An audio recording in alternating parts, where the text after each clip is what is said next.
So hello students. तो आज के लेक्चर में हमको स्टेबिलिटी ऑफ कार्बन आयन पढ़ना है। लास्ट के लेक्चर में हमने स्टेबिलिटी ऑफ कार्बोकेटायन देखा था कि किस तरीके से स्टेबिलिटी ऑफ कार्बोकेटायन निकाला जाता है। आज के लेक्चर में किस तरीके से कार्बन अनायन की स्टेबिलिटी निकालेंगे वो देखेंगे। तो जैसा कि आप जानते हो, थोड़ी बहुत चीज़ें जो बेसिक चीज़ें हैं वो रिपीट करवा देता हूँ। जैसे कि कार्बन आयन आपका क्या है, एक तरीके का इंटरमीडिएट है जो कि ऑर्गेनिक रिएक्शन मैकेनिज्म में अहम रोल प्ले करता है। ठीक है, रिएक्शन मैकेनिज्म पढ़ते हो आप ऑर्गेनिक की, तो उसमें आप carbon anion as a intermediate देखते हो कई जगह पर। उसी तरीके से कार्बन कैटायन जो आप लास्ट लेक्चर में पढ़ चुके हो, वो उसका भी इंटरमीडिएट का भी बहुत रोल होता है। तो कार्बोकेटायन को सीख चुके हैं, अब हमें कार्बन आयन के बारे में देखना है। ठीक है, तो स्टेबिलिटी ऑफ कार्बन आयन को निकालने से पहले सबसे पहले बेसिक चीज़ों के बारे में डिस्कस करना ठीक रहेगा। जैसे कि कार्बन आयन होता क्या है। कार्बन आयन बेसिकली आपका क्या होता है कि CH, ये देखो इस तरीके से CH3 नेगेटिव, इस तरीके से किसी भी कार्बन पे नेगेटिव चार्ज क्या होता है, कार्बन आयन। भाई कार्बन अनायन दो वर्ड से बना है, कार्ब प्लस अनायन। कार्ब मतलब कार्बन, और कार्बन के ऊपर अनायन, अनायन मतलब नेगेटिव चार्ज। ये क्या है, नेगेटिव चार्ज। कार्बन के ऊपर negative charge is just a carbon ion, right. और इसमें अगर आप इसमें हाइब्रिडाइजेशन निकालोगे तो कितनी होती है इसकी हाइब्रिडाइजेशन, sp3 होती है।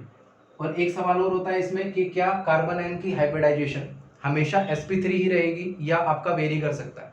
तो कार्बन आयन की जो हाइब्रिडाइजेशन होती है इन जनरल sp3 होती है, लेकिन ये क्या हो सकता है, sp2 भी हो सकता है और sp हाइब्रिडाइज्ड भी हो सकता है। ठीक है, इन दोनों में से कोई भी हो सकता है। अब आप बोलोगे कि सर sp3 कैसे हो, sp3 होगा तो sp2 कैसे हो सकता है। बिल्कुल हो सकता है। जैसे कि मान लो CH2 double bond CH negative इस तरीके से हो, इस तरीके से हो, राइट। तो क्या होगा, ये आपका sp2 है। डबल बॉन्ड पर कार्बन आयन क्या होता है, sp2 होता है। सिमिलरली अगर मान low carbon triple bond carbon negative इस तरीके से हो, तो ये कार्बन आयन की हाइब्रिडाइजेशन निकालेंगे तो क्या होगा, sp हाइब्रिडाइज्ड होगा आपका। ठीक है, तो ये भी क्या है, कार्बन के ऊपर अनायन दैट इज कार्बन आयन और उसकी हाइब्रिडाइजेशन sp, क्योंकि ट्रिपल बॉन्ड के ऊपर नेगेटिव चार्ज, इस पे डबल बॉन्ड के ऊपर नेगेटिव चार्ज, तो sp2 होता है। ठीक है, अगर मैं आपसे पूछूं कि बताओ इनमें से कार्बन आयन की, आपको क्या बताना है, आपको ये बताना है कि इनमें से कौन सा कार्बन आयन sp2 sp या sp3 है। ठीक, इस तरीके से मैंने बना लिया। और जैसे कि CH2 नेगेटिव, अगर मैं आपसे पूछूं कि इनमें से बताओ कौन सा कार्बन आयन की मतलब हाइब्रिडेशन क्या होगी कार्बन आयन की, तो बहुत ही सिंपल है। देखो इसकी तो आपको सिंपल सा दिख रहा है कि कार्बन आयन आपका सिंगल बॉन्ड पर है तो sp3 हाइब्रिडाइज्ड कार्बन आयन है ये, राइट। इसमें अगर मैं चेक करूं तो इसमें आपको लगेगा कि sp3 है, लेकिन ये sp3 नहीं है, क्या है आपका sp2 है। कभी भी कार्बन आयन डीलोकलाइज्ड होता है तो उसको हाइब्रिडेशन क्या होती है, उसकी हाइब्रिडेशन sp2 हो जाती है। ठीक है, तो ये कार्बन आयन क्या है, डीलोकलाइज्ड है।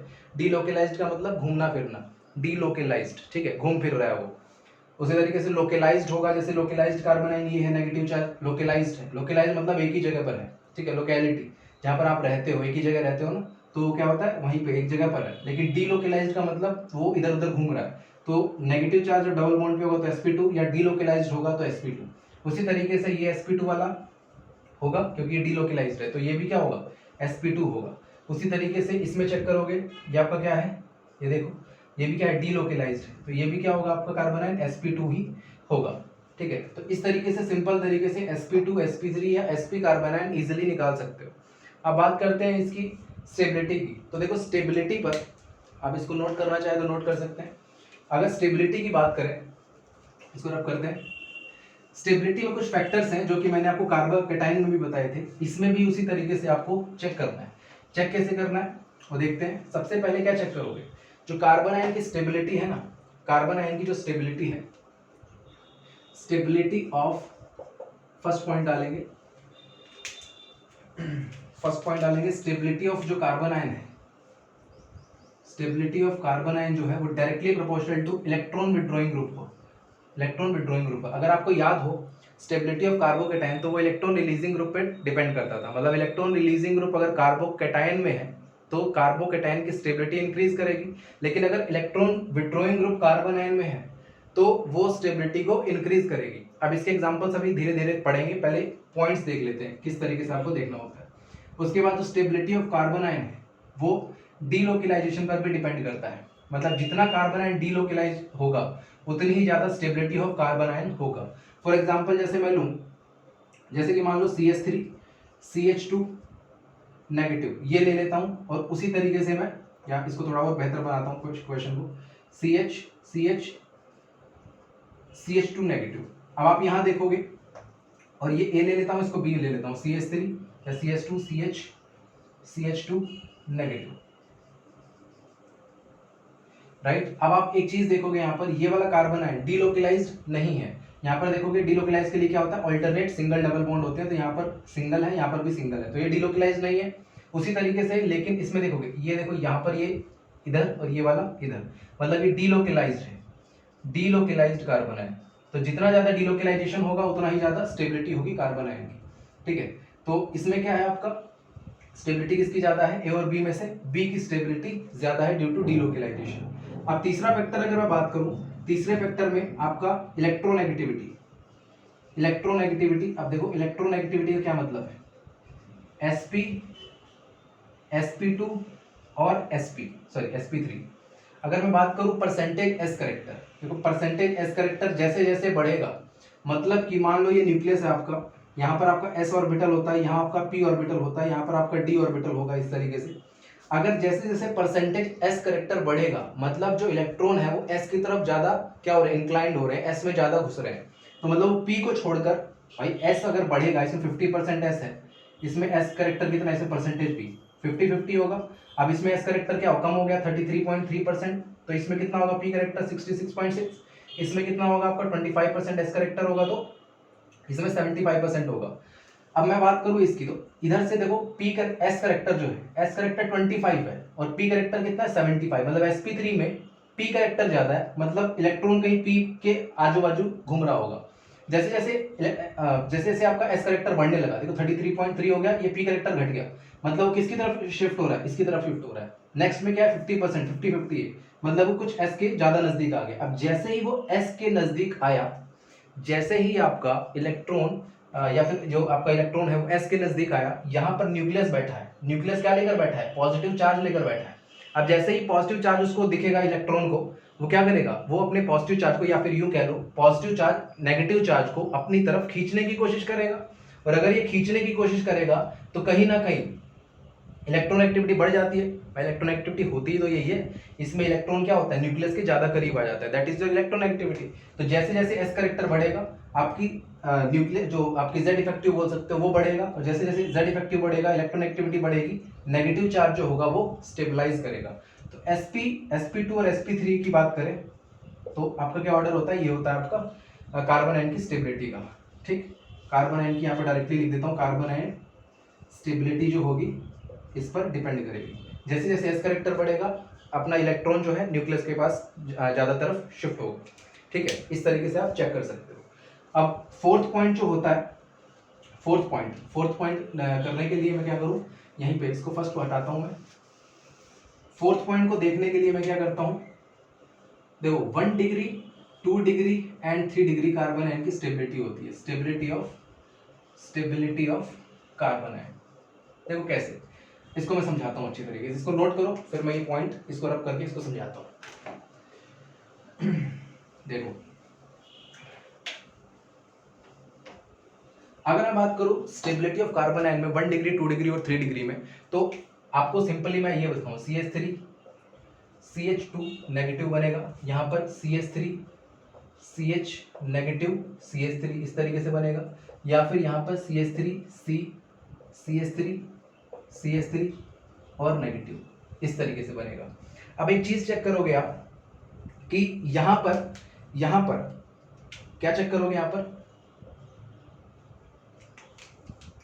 यहाँ पर अगर प्लस आई इफेक्ट की बात करूं मैं, प्लस आई इफेक्ट की, यहाँ पर अगर मैं प्लस आई इफेक्ट की बात करूं तो प्लस आई क्या है आपका, इलेक्ट्रॉन रिलीजिंग ग्रुप है। और फर्स्ट पॉइंट में मैंने यही चीज लिखवाई थी कि कार्बन आयन की स्टेबिलिटी को इलेक्ट्रॉन विड्रॉइंग ग्रुप बढ़ाता है, लेकिन रिलीजिंग ग्रुप क्या करता है, घटाता है। तो जैसे जैसे रिलीजिंग ग्रुप बढ़ेगा, स्टेबिलिटी ऑफ कार्बन आयन क्या करेगी, घट जाएगी। तो इसमें अगर रिलीजिंग ग्रुप की बात करूं तो इसमें एक कार्बन है, एक प्लस आई है, इसमें कितने हैं, 2 प्लस आई हैं, इसमें कितने हैं, 3 प्लस आई हैं, 3 प्लस आई है आपके इस तरीके से, ठीक है। तो जैसे जैसे यहाँ की तरफ क्या हो रहा है, इधर की तरफ प्लस आई क्या कर रहा है, इंक्रीज कर रहा है। जैसे जैसे प्लस आई इंक्रीज करेगा, स्टेबिलिटी ऑफ कार्बन आयन क्या करेगा, स्टेबिलिटी ऑफ कार्बन आयन करेगा डिक्रीज, राइट, क्योंकि इलेक्ट्रॉन रिलीजिंग ग्रुप के इनवर्सली होता है। Stability of carbon ion electron releasing group के इनवर्सली प्रोपोर्शनल होगा, विड्रॉइंग के डायरेक्टली प्रोपोर्शनल होगा। इसीलिए आपका ऑर्डर क्या आ जाएगा, आपका 1 डिग्री, ये 1 डिग्री कार्बन आयन है, ये 2 डिग्री कार्बन आयन है, ये 3 डिग्री कार्बन आयन है। डिग्री निकालना तो आता है ना, जो कार्बन आयन है वो कितने और कार्बन से जुड़ा है, दैट इज इट्स डिग्री। ठीक है, ये कार्बन आयन एक कार्बन से जुड़ा है तो 1 डिग्री, ये कार्बन जो कार्बन आयन है ये 2 कार्बन से जुड़ा है तो 2 डिग्री, ये कार्बन आयन 3 कार्बन से जुड़ा है तो 3 डिग्री। इस तरीके से आप निकाल सकते हो। ठीक, अब मैं आपको एक तरीका बता देता हूँ क्या क्या देखना है, किस तरीके से आपको देखना है। ठीक, या क्वेश्चन से समझते हैं और चीज़ों को, इसको आप रब करना कॉपी कर सकते हैं, इसको मैं रब करता हूँ इसे। ठीक, चलिए अब बात करते हैं क्वेश्चंस की। क्वेश्चन किस तरीके से पूछता है या उससे ही पहले मैं आपको एक तरीका बताता हूँ क्या क्या चेक करते हैं स्टेबिलिटी ऑफ कार्बन आयन निकालने के लिए। देखो, कभी भी बात करें, सबसे पहले बात करते हैं क्या सबसे जो हाईएस्ट स्टेबिलिटी होगी वो किसकी होगी, एरोमेटिक कार्बन आयन की। एरोमेटिक कार्बन आयन की स्टेबिलिटी सबसे ज्यादा होगी। मतलब क्या है, देखो मतलब ये है कि अगर आपसे ये पूछा जाए कि इस कार्बन आयन में CH2 नेगेटिव और इस कार्बन आयन में कौन सा कार्बन एरोमेटिक कार्बन आयन है, देखो कार्बन ये निकालने के लिए हमेशा चेक करो, जो कार्बन आयन गिवन है उसको छुपा लो, इस कार्बन आयन को छुपाया और इस कार्बन आयन को छुपाया। अब चेक करो क्या स्टेबिलिटी किसकी ज्यादा है। देखो ये वाला कंपाउंड जो है एरोमेटिक है, ये भी एरोमेटिक है, लेकिन क्या है यहाँ पर, अगर इस कार्बन आयन को मैंने छुपाया तो ये पहले भी एरोमेटिक था, अभी भी एरोमेटिक है। इस कार्बन आयन को छुपाया तो देखो पहले एरोमेटिक है 2 4 एंड 6 पाई इलेक्ट्रॉन से एरोमेटिक है, लेकिन अगर इस नेगेटिव चार्ज को छुपा लूं, मतलब यहाँ नेगेटिव चार्ज नहीं है तो किसमें कन्वर्ट हो जाएगा, आपका नॉन एरोमेटिक में। नॉन एरोमेटिक होते ही उसकी स्टेबिलिटी डिक्रीज हो गई, एरोमेटिक की स्टेबिलिटी ज्यादा होती है। तो इसी वजह से हम ये बोल सकते हैं कि जो ये एनायन है, ये कार्बन आयन जो है, ये रीजन है इस एरोमेटिसिटी का रीजन है, ये इस कंपाउंड के एरोमेटिक होने का रीजन ही कार्बन आयन है, तो इसकी स्टेबिलिटी सबसे ज्यादा मानी जाएगी। ये वाला कार्बन आयन छुपा लो तो अभी भी एरोमेटिक था, ये बाद में भी एरोमेटिक है, तो कोई फायदा नहीं है, ये सिर्फ डीलोकलाइज्ड है। ठीक, तो इसकी स्टेबिलिटी की बात करेंगे तो ये वाला ज्यादा स्टेबल होगा। तो मैं इसको फिलहाल के लिए रब करता हूँ, पहले मैं आपको बता देता हूँ तरीके किस तरीके से क्या होता है। एरोमेटिक कार्बन आयन का मतलब ये वाला कार्बन आयन, ये वाला क्या है, एरोमेटिक कार्बन आयन है। ठीक, इसको मैं रब करता हूँ क्योंकि अभी आपको पॉइंट्स लिखवाता हूँ, फिर एग्जांपल्स करेंगे। अब देखो एरोमेटिक कार्बन आयन के बाद आपको चेक करना है डीलोकलाइजेशन। डीलोकलाइजेशन बोले तो डीलोकलाइजेशन मतलब क्या कार्बन आयन डीलोकलाइज्ड है या नहीं है। ठीक, तो सिंपल सी चीज है, आप चेक भी कर सकते हो, अभी दिखाया था मैंने एग्जांपल, और एग्जांपल करेंगे जब क्वेश्चन करेंगे। उसके बाद आपको इलेक्ट्रॉन विड्रॉइंग ग्रुप चेक करना है, बस ये 3 फैक्टर चेक कर लेना। सॉरी, ये साइन मैंने उल्टे बना दिए, सबसे पहले ये वाला और ये वाला, इस तरीके से आप चेक कर लेना और आपको आंसर आपके हाथ में होगा। देखो इसको हम देखते हैं कि किस तरीके से क्वेश्चन में अप्लाई करना है। सबसे पहला एग्जांपल आपका कहता है सिंपल तरीका CH3, या ये वाला ना लेकर ये वाला लेते हैं। ये देखो इस तरीके से ले दिया, ये वाला मैंने, या इस तरीके से छोड़ो, ये वाला लेते हैं, ये वाला ले लिया नेगेटिव। इस तरीके का क्वेश्चन मैंने आपको कार्बोकेटाइन में भी दिखाया था मैंने, इस तरीके से और इस तरीके से। देखो A, B और C, अब आपको चेक करनी है इसकी स्टेबिलिटी ऑफ कार्बन आयन। देखो stability of carbon ion check करने के लिए सबसे पहले जो मैं चेक करूंगा क्या वो एरोमेटिक कार्बन आयन है। देखो इसमें तो एरोमेटिसिटी आई ही नहीं, जब एरोमेटिक कंपाउंड ही नहीं है तो एरोमेटिक कार्बन आयन की बात ही नहीं करेंगे। उसके बाद देखो डीलोकलाइजेशन है कि नहीं, देखो सीक्वेंस वाइज चलना है, सीक्वेंस वाइज चलोगे तभी आंसर निकाल पाओगे करेक्ट। अब इसमें तो चेक करोगे तो इसमें कोई डीलोकलाइजेशन नहीं है, इसमें डीलोकलाइजेशन प्रेजेंट है, इसमें भी डीलोकलाइजेशन प्रेजेंट है। तो मतलब ये पता चलता है कि A की स्टेबिलिटी तो सबसे कम होगी क्योंकि डीलोकलाइजेशन वाला कार्बन आयन सबसे ज्यादा स्टेबल होगा। ठीक है, ये किसका ऑर्डर है, ये स्टेबिलिटी ऑफ कार्बन आयन का है ना, तो डीलोकलाइजेशन होगी तो स्टेबिलिटी किसकी ज्यादा होगी, B और C की ज्यादा होगी। लेकिन B और C में से भी किसकी ज्यादा होगी, अब देखो डीलोकलाइजेशन दोनों में है तो इलेक्ट्रॉन विड्रॉइंग ग्रुप पे आ जाओ। ठीक, क्या इलेक्ट्रॉन विड्रॉइंग ग्रुप है, इसमें प्रेजेंट है इलेक्ट्रॉन विड्रॉइंग ग्रुप। देखो इसमें मेरे को क्या क्या दिख रहा है, इसमें मेरे को इलेक्ट्रॉन विड्रॉइंग ग्रुप में आप ये भी चेक कर सकते हो sp sp2 और sp3, ये चेक कर सकते हो, या फिर 1 डिग्री 2 डिग्री या 3 डिग्री चेक कर सकते हो, इस तरीके से चेक कर सकते हो। ठीक है, 3 डिग्री होगा मतलब उसमें प्लस आई ज्यादा है, रिलीजिंग ग्रुप कम करता है। तो 1 डिग्री कार्बन आयन ज्यादा स्टेबल होता है, 2 डिग्री फिर 3 डिग्री। ये देखोगे तो ये 3 डिग्री कार्बन आयन है और ये कितना है, 2 डिग्री कार्बन आयन है, राइट राइट। तो इसका ऑप्शन क्या हो जाएगा, 2 वाला सबसे ज्यादा, मतलब सी ज्यादा होगा फिर बी होगा। अब देखो इस 3 डिग्री 1 डिग्री 2 डिग्री 3 डिग्री को पहले अप्लाई करते, अगर 1 डिग्री 2 डिग्री 3 डिग्री वाले कंसेप्ट को पहले अप्लाई कर देते तो आपका ऑप्शन पता है क्या होता, आपका ऑप्शन होता ए, उसके बाद सी और उसके बाद बी, ये आपका ऑप्शन होता और ये गलत हो जाता आपका, ठीक है। इसलिए आपको सीक्वेंस वाइज चलने के लिए कह रहा हूँ। इलेक्ट्रॉन विड्रॉइंग ग्रुप को पहले नहीं लगाना है, पहले डीलोकेलाइजेशन वाला फैक्टर लगाना है, उसके बाद इलेक्ट्रॉन विड्रॉइंग ग्रुप पे जंप कर जाओगे आप, राइट। तो इसको आप कॉपी करेंगे और उसके बाद नेक्स्ट एग्जांपल पे हम मूव करते हैं, ठीक है। तो कॉपी कर लिया होगा आपने, चलो अब देखो नेक्स्ट एग्जांपल में आपको चेक करना है same stability of carbon ion, ठीक है। यही अब क्वेश्चन यही रहने वाला है, आपका स्टेबिलिटी ऑफ कार्बन आयन निकालना है। तो सपोज करो आपको कंपाउंड गिवन है, ये CH2 नेगेटिव है और आपका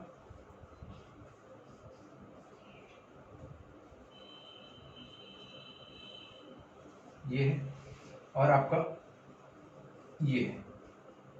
अब देखो इसमें आपको निकालना है स्टेबिलिटी ऑफ कार्बन आयन, तो A B C और D।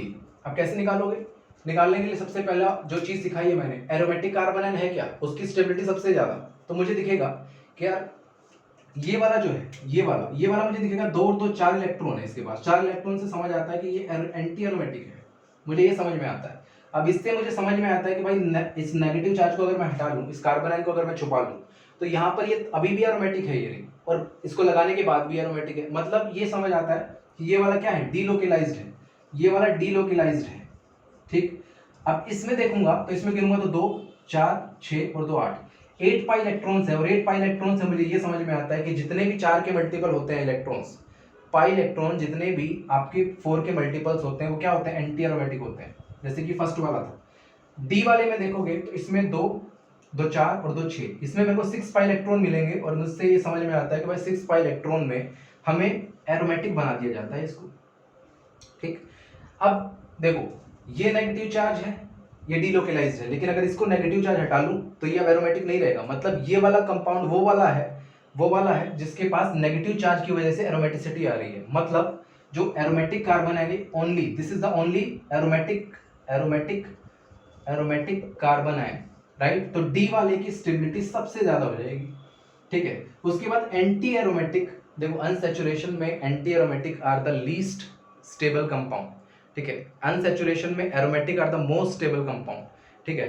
तो इसीलिए इन दोनों की स्टेबिलिटी सबसे लीस्ट होगी, मतलब डी के बाद कौन सा आ जाएगा, बी आ जाएगा क्योंकि डीलोकेलाइज्ड है, तो बी लिख दूं। अब ए और सी में कैसे डिसाइड करोगे कि कौन सा आपका स्टेबल कार्बन आयन है, ठीक, क्योंकि हमें तो वो देना है, नंबर तो देना है, ऑर्डर तो लिखना है। दोनों ही एंटी एरोमेटिक है, दोनों ही अनस्टेबल है, लेकिन इनमें से भी कम स्टेबल कौन सा होगा, देखो स्मॉल रिंग की एंटी एरोमेटिसिटी हमेशा क्या होती है, मैक्सिमम होती है, ठीक है। उसी तरीके से स्मॉल रिंग की एरोमेटिसिटी भी मैक्सिमम होती है। अगर एंटी एरोमेटिसिटी मैक्सिमम है तो उसका जो आपका स्टेबिलिटी होगी वो भी क्या होगी, लीस्ट होगी। भाई एंटी एरोमेटिक जितना ज्यादा होगा या एंटी एरोमेटिसिटी जितनी ज्यादा होगी उतना ही लीस्ट स्टेबल होगा वो कंपाउंड, क्योंकि हमें ये पता है anti aromatic compounds are least stable, ठीक। तो इसीलिए ये छोटा होने की वजह से क्या है, इस छोटे को सबसे भगा देंगे, छोटा हमेशा पिसता है, इसलिए इसको भगा देंगे यहाँ से कि जाओ तुम यहाँ से, तुम्हारा काम हो गया, अब तुम निकलो, तुम्हारी जरूरत हमें नहीं है, ठीक। तो इस तरीके से आपको समझ में आया होगा किस तरीके से स्टेबिलिटी ऑफ कार्बन आयन निकालते हैं। अब और दूसरे एग्जांपल को ट्राई करते हैं कुछ, जिससे आपको और बेहतर आइडिया होगा, ठीक है। आप देखो एक बेहतरीन एग्जांपल जो कि अक्सर बच्चे जो धोखा खाते हैं वो मैं करवाता हूँ आपको, ठीक है। जैसे कि किसमें खाते हैं धोखा, बोलोगे सर धोखा तो बहुत जगह खाते हैं हम लोग, प्यार में भी खाते होंगे, है ना, बहुत सारे होंगे हमारे यहाँ पर प्यार में धोखा खाने वाले। CCl3, अब इसमें पूछा जाता है कि स्टेबिलिटी ऑफ कार्बन आयन बताओ। अब देखो अब सिंपल एक चीज दिखाई देगी आपको कि भाई ये कार्बन आयन है, ठीक, ये कार्बन आयन आपने पढ़ा हुआ है कि sir stability of carbon ion electron withdrawing group पे डिपेंड करती है। अब इलेक्ट्रॉन विड्रॉइंग ग्रुप फ्लोरीन का तो ज्यादा होता है सर, फ्लोरीन का तो इलेक्ट्रॉन एक्टिविटी ज्यादा होती है, तो तो जितना ज्यादा इलेक्ट्रॉन विड्रॉइंग ग्रुप होगा उतनी ज्यादा स्टेबिलिटी ऑफ कार्बन आयन होगा। तो आपके according A is greater than B, मतलब आपने ये वाला फैक्टर लगा दिया डायरेक्ट, राइट। लेकिन आपका जो आंसर होगा वो क्या होगा, बी इज ग्रेटर देन ए। ये गलत है, ये वाला सही है। अब रीजन सुन लो, सिंपल सा रीजन है। आपने सीधा कहां पर पहुंच गए, इलेक्ट्रॉन विड्रॉइंग ग्रुप पे। उससे पहले डीलोकेलाइजेशन वाला फैक्टर है। यहां पर आप चेक करोगे क्लोरीन जिसके पास वैकेंट डी ऑर्बिटल होगा, वैकेंट डी ऑर्बिटल होगा। अरे भाई डीलोकेलाइजेशन का मतलब क्या है, इलेक्ट्रॉन कहाँ रहते हैं, ऑर्बिटल्स में ही रहते हैं ना। इलेक्ट्रॉन रहते हैं कहाँ, ऑर्बिटल में ही घूमते हैं, चक्कर काटते हैं। ये तो इधर दिखा रहे हैं हम लोग, एक्चुअल में इलेक्ट्रॉन ऑर्बिटल में होगा। तो अगर इसके पास वैकेंट डी ऑर्बिटल है तो ये वाला इसके वैकेंट डी ऑर्बिटल में डीलोकेलाइज करेगा। लेकिन इसके पास सेकंड पीरियड का है, सेकंड पीरियड का होने की वजह से no vacant orbital, no vacant D orbital, D orbital. अगर वैकेंट डी ऑर्बिटल नहीं है तो सिर्फ इसमें कौन सा काम करेगा, इसमें इलेक्ट्रोनेगेटिविटी काम करेगी। इलेक्ट्रोनेगेटिविटी किससे लिंक होती है, इलेक्ट्रॉन विड्रॉइंग ग्रुप से लिंक होती है। और ये वाला अगर वैकेंट डी ऑर्बिटल है तो क्या होगा इसमें, डीलोकेलाइजेशन। बोलो कौन सा वेक्टर ज्यादा डोमिनेट करेगा, डीलोकेलाइजेशन का डोमिनेट करेगा कि नहीं करेगा। तो answer be greater than A, sorry अरे उल्टा लिख दिया क्या, ओहो उल्टा लिख दिया, बताओ। बी जो होगा वो ग्रेटर होगा ए के कंपैरिजन में, ठीक है। इस तरीके से आप आंसर को निकाल सकते हो और उम्मीद करता हूँ ये समझ में भी आया होगा। तो एक क्वेश्चन और करते हैं जिससे कि आपको थोड़ी और क्लैरिटी होगी, ठीक। चलिए इसको कॉपी करेंगे और उसके बाद नेक्स्ट पे मूव करते हैं। चलो मैं इसको रब करता हूँ। अब देखो, अब आपको मैं 4-5 कंपाउंड दे देता हूँ। हर तरीके के क्वेश्चन लगभग हो ही चुके हैं आपके। चलो एक इसी के बेस पे जो पीछे एग्जाम्पल किया था एक और क्वेश्चन करवाता हूँ आपको। जैसे कि मान लो ऑक्सीजन, ये आपका सल्फर नेगेटिव। अब इन दोनों में से बोलेंगे डीलोकेलाइज्ड या फिर बोले स्टेबिलिटी ऑफ कार्बन आयन कौन है, ए या बी, बताओ आंसर बताओ, पॉज करके बताओ। तो सिंपल सा है, देखो यार इसमें तुम इलेक्ट्रॉन एक्टिविटी देखोगे, इसमें इलेक्ट्रॉन एक्टिविटी देखोगे तो इसमें नो वैकेंट डी ऑर्बिटल, लेकिन इसमें वैकेंट डी ऑर्बिटल है क्योंकि ये थर्ड पीरियड का है। सल्फर क्या है, थर्ड पीरियड का है ना, तो वैकेंट डी ऑर्बिटल है तो इसमें डीलोकेलाइजेशन होगा, डीलोकेलाइजेशन होगा। इसमें कौन सा वेक्टर काम करेगा, अगर वैकेंट ऑर्बिटल नहीं है तो, वैकेंट ऑर्बिटल नहीं है तो कौन सा, electron activity, electron withdrawing group वाला फैक्टर काम करेगा। तो डीलोकेलाइजेशन क्या होगा, डोमिनेट करेगा। तो उम्मीद करता हूँ ये आंसर आपको समझ आया। नेक्स्ट बढ़ते हैं एक किसी भी क्वेश्चन पे अच्छे से। देखो नेक्स्ट क्वेश्चन क्या कहता है, ये नेक्स्ट क्वेश्चन आपकी स्क्रीन पर ये रहा, क्या है देखो। सबसे पहले तो मैं जल्दी से कार्बन आयन ही बना लेता हूँ, CH2 negative, CH2 negative, CH2 negative. अब रुक जाना थोड़ी देर, ये मत बोलना कि सारे एक ही कंपाउंड है, जरा सेट कर लेता हूँ मैं। CH2 नेगेटिव और CH2 नेगेटिव, ठीक। अब इसमें मैं ग्रुप जोड़ देता हूँ CN, NO2, OCH3 और कोई सा भी जोड़ दो यार, कोई सा भी जोड़ दो, OH, चलो OH जोड़ देते हैं। इसमें हम CH3 जोड़ देते हैं, CH3। अब देखो ये ऐसे क्वेश्चन करने का सबसे अच्छा तरीका ये होता है कि सबसे पहले आपको ये पता होना चाहिए कि इनमें से कौन सा सब्स्टिट्यूएंट कौन सा इफेक्ट देता है। आपको ये पता होना चाहिए कि भाई देखो सारा सब कुछ कॉमन है, ये वाला पार्ट बिल्कुल कॉमन है, मतलब डीलोकेलाइजेशन वाला फैक्टर गया, एरोमेटिक कंपाउंड वाला या एरोमेटिक कार्बन आयन वाला फैक्टर गया, बचा सिर्फ इलेक्ट्रॉन विड्रॉइंग ग्रुप, क्योंकि यहाँ पर सिर्फ सब्स्टिट्यूएंट क्या है, डिफरेंट है, बाकी सब सेम है। तो आपको इलेक्ट्रॉन विड्रॉइंग ग्रुप जहां दिखेगा उसकी स्टेबिलिटी मैक्सिमम होगी, और जहां इलेक्ट्रॉन रिलीजिंग ग्रुप दिखेगा वहां की स्टेबिलिटी सबसे कम होगी। तो लिखते हैं इनके इफेक्ट। देखो CN है, CN का इफेक्ट -M भी होता है -I भी होता है, लेकिन डोमिनेट क्या करता है, मीसोमेरिक हमेशा डोमिनेट करता है। NO2 मेटा पोजीशन पे है, मेटा पे ना हाइपर कॉन्जुगेशन वर्क करता है, ना ही रेजोनेंस काम करता है या मीसोमेरिक काम करता है, तो इसका सिंपल कौन सा इफेक्ट होगा, -I काम करता है।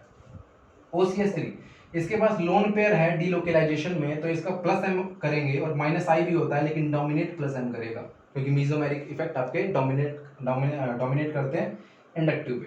OH के पास भी क्या है, लोन पेयर है, तो ये भी क्या करेगा आपके पास, डीलोकेलाइज करेगा, तो इसमें भी +M और -I इफेक्ट होगा। +M क्या करेगा, डोमिनेट करेगा। CH3 में बात करेंगे तो +H भी होता है और +I भी होता है, डोमिनेट कौन सा करेगा, डोमिनेट प्लस एच कर जाएगा, क्योंकि हाइपर कॉन्जुगेशन इंडक्टिव से ज्यादा डोमिनेट करते हैं। ये वाला होता है ना, मीसोमेरिक सबसे ज्यादा, हाइपर कॉन्जुगेशन और इंडक्टिव, ठीक, ऐसे डोमिनेंस का ऑर्डर होता है। अब इसको देखकर एक बात तो मुझे समझ में आ गई सर, वो ये कि जो प्लस वाले हैं ना, प्लस वाले कौन से, मैं ब्लू से दिखाता हूँ, ये वाला और ये वाला, इन तीनों की स्टेबिलिटी इन दोनों से कम होने वाली है। इतनी चीज समझ में आई? बिल्कुल सर, बिल्कुल समझ में आ गई। अब इन दोनों में से मैक्सिमम होगा तो डोमिनेंट, जो सबसे ज्यादा इलेक्ट्रॉन विड्रॉइंग ग्रुप होगा वो डोमिनेट करेगा, और जो डोमिनेट करेगा वो इसकी स्टेबिलिटी ऑफ कार्बन आयन ज्यादा होगी। इसका -m और इसका -i, -m अभी बताया मैंने, मीसोमेरिक डोमिनेट करता है, तो सबसे ज्यादा स्टेबिलिटी किसकी होगी, इसकी होगी। मतलब ये A है, ये B है, ये C है, ये D है और ये E है। तो A की स्टेबिलिटी ज्यादा और B की A से कम, बाकियों से ज्यादा, क्योंकि ये माइनस है, बाकी सारे प्लस वाले हैं, ठीक है। अब ये मत देखना सर इसका -i है, इसका भी -i है, इनमें कंपेयर करो, नहीं, ऐसा नहीं करना। जो डोमिनेटिंग फैक्टर होगा वही उस में लग रहा होगा आपका, ठीक है। इसमें डोमिनेटिंग प्लस m है तो प्लस m ही लग रहा होगा CS2 नेगेटिव। अब CDE में कैसे कंपेयर करोगे, CDE में कंपेयर करने के लिए देखो, मीसोमेरिक सबसे डोमिनेट करता है, प्लस वाला अगर डोमिनेट करेगा तो इसकी स्टेबिलिटी कम कर देगा भाई, रिलीजिंग ग्रुप, अगर प्लस m में रिलीजिंग ग्रुप है जो कि डोमिनेटिंग फैक्टर है, तो इसकी स्टेबिलिटी कम कर देगा। इसमें भी प्लस m में देखो, ये भी प्लस m है, इसको चलो इन दोनों को छोड़ देते, ये वाला प्लस h है, मतलब इन दोनों के कंपैरिजन में ये वाला कम इलेक्ट्रॉन रिलीजिंग ग्रुप है। अगर कम इलेक्ट्रॉन रिलीजिंग ग्रुप है तो स्टेबिलिटी ऑफ कार्बन आयन इनके कंपैरिजन में ज्यादा रहेगी इसकी, राइट भाई। ये कम छोड़ेगा, ये दोनों ज्यादा इलेक्ट्रॉन रिलीज कर देंगे, ये थोड़े कम इलेक्ट्रॉन रिलीज करेगा, और कम इलेक्ट्रॉन रिलीज करेगा तो मतलब उसकी स्टेबिलिटी ज्यादा मानी जाएगी, तो क्या हो जाएगा, ई वाला इसके बाद आ जाएगा। अब COD में कैसे कंपेयर करेंगे, देखो COD में दोनों ही प्लस m है। अब बात करेंगे कि कौन सा प्लस m, किसका प्लस m ज्यादा होता है, किसका प्लस m ज्यादा होता है। देखो OH का जो प्लस m होता है, OH का जो प्लस m होता है वो OCH3 से ज्यादा होता है, ठीक है, OCH3 से ज्यादा होता है। ये सारी बातें मैंने आपको बताई हुई है जब मैं आपको रेजोनेंस पढ़ा रहा था, तो आप चेक भी कर सकते हो वीडियो में जाके किस तरीके से आपका होता है, बॉन्ड एंगल का रोल होता है इसमें। जैसे जैसे आपका बॉन्ड एंगल बढ़ता जाता है उसी तरीके से आपकी क्या होती है, इलेक्ट्रॉन नेगेटिविटी बढ़ती जाती है, और इलेक्ट्रोनेगेटिविटी बढ़ गई तो आपका क्या हो गया, देने की जो पावर है वो कम हो गई, ठीक है। एग्जाम्पल के तौर पर आप ये एग्जाम्पल देख सकते हैं, मैं फिर से बता ही देता हूँ, sp, sp2 और sp3।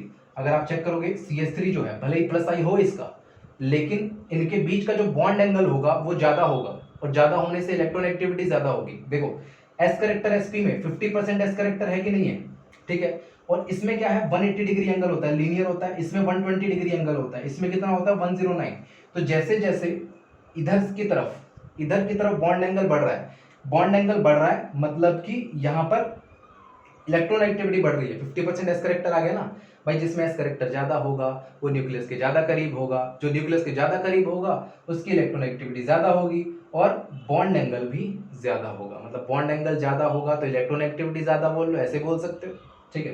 तो इसमें भी क्या है, बॉन्ड एंगल ज्यादा आता है, जिसकी वजह से इलेक्ट्रोनेगेटिविटी बढ़ जाती है। इलेक्ट्रोनेगेटिविटी बढ़ गई मतलब वो देगा नहीं किसी को, जिसकी इलेक्ट्रोनेगेटिविटी बढ़ गई उसको तो न्यूक्लियस ने जकड़ लिया ना अच्छे से, क्या वो अब दूसरे को दे पाएगा क्या।